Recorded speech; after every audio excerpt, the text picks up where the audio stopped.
আমার তো একটা সামিয়া নামের ফ্রেন্ড আছে, সামিয়া খন্দকার। তো হচ্ছে মূলত আমার স্কুল ফ্রেন্ড, আমরা হচ্ছে একসাথে স্কুলে পড়তাম। ধামাকাটা কবে শুনবো আপু? ধামাকা কিভাবে শুনবা? ধামাকা তো তোমরা দেখবা, কারণ মানুষের লাইফে অ্যাক্সিডেন্ট হয়, অ্যাক্সিডেন্ট হওয়ার পরও কিন্তু মানুষের লাইফে সুন্দর মুহূর্ত আসে, তাই না? আজ শুধু মানুষের জন্য কোনো সেলিব্রিটি রিপ্লাই পাই না। এর একটা কি কমেন্ট যে আজ শুধু মানুষের জন্য কোনো কিছু রিপ্লাই পাই না। আমার এদিকে শীত লাগতেছে, এতক্ষণ তোমাদেরকে বলতেছিলাম কোনো শীত নাই, কোনো কিছু নাই, কিন্তু আমার এখন অলরেডি শীত লাগতেছে। আখির ছেলে যদি আহাত তিশার কাছে থাকতো, বলতে গেলে ওরকম একটা পরিবেশে থাকতো, তাহলে কখনোই আখির ছেলে মানুষের মতো মানুষ হতো না। এজন্যই আখি সিদ্ধান্ত নিয়েছে তার ছেলের ভবিষ্যতে সুন্দরভাবে তৈরি করার জন্য ওখান থেকে চলে আসার। আর এই কথাগুলো কিন্তু আখি তার নিজের ভিডিও লাইভের মাধ্যমে আজকে শেয়ার করেছে। আখি জানিয়েছে যে পরিবেশে আহাত তিশারা থাকে, ওই পরিবেশে যদি আমার ছেলেটা থাকতো তাহলে কখনোই মানুষ হতো না, ওর বাপের মতো অমানুষ হতো। তো ভিউয়ার্স, আখি তার ছেলেকে নিয়ে এবং আহাত তিশার চরিত্র নিয়ে আর কি কি বললো, চলুন বিস্তারিত এখন লাইভের মাধ্যমে জেনে নেওয়া যাক।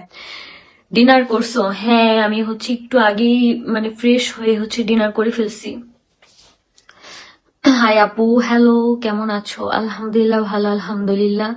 আপু, কেউর জন্য কারো জীবন থেমে থাকে না, এটাই আপু। হয়তো আমার ছেলে ওইখানে থাকলে আরো খারাপ ভাবে থাকতো, ওর লাইফটা সুন্দর ভাবে হইতো না, এটা আমি মাস্ট কনফার্ম মানে দিয়ে বলতে পারি যে আমার ছেলে যদি ওরকম পরিবেশে থাকতো কখনোই একটা ভালো মানুষ হতো না। তো এখন অন্তত আমি ওকে লালন পালন করতেছি, আমি ওকে সময় মানে দিতে পারি না মূলত আমার যখন কাজ থাকে। এখন কিন্তু আমি আগের থেকে তোমরা দেখবা যে আমি কাজ অনেকটাই কমায় দিছি। আমি হচ্ছে এখন বাসায় মূলত মেন থাকি, বাসায় থাকার কারণে দেখা যায় ব্লগ গুলাও দেখো তোমরা আয়েশকে নিয়ে আমি কি করতেছি না করতেছি। তো আমি কিন্তু আমার ছেলের জন্য অলমোস্ট কাজও কমায় দিচ্ছি, যে আমি আমার ছেলেকে সময় দিব, বাসায় থাকবো, এইটাই। অবশ্যই আমার ছেলের যাতে একটা ভালো ফিউচার হয়, আমার ছেলে যাতে একটা মানুষের মতো মানুষ হয় একজন, এই জন্যই তো আমি এগুলো করতেছি, তাই না? আপু, তুমি ব্লগ দিবা রেগুলার, তোমরা সাবস্ক্রাইব করো না কেন? তোমরা এখন পর্যন্ত তোমরা সাবস্ক্রাইব করতে পারলে না আমার, এখন পর্যন্ত তোমরা 1 লাখ মানে সাবস্ক্রাইবার করে দিতে পারলে না, যাতে করে আমি হচ্ছে একটা প্লে বাটন পেয়ে যাই। সেটা পারো না, কিন্তু বলো যে রেগুলার ব্লগ দিতে।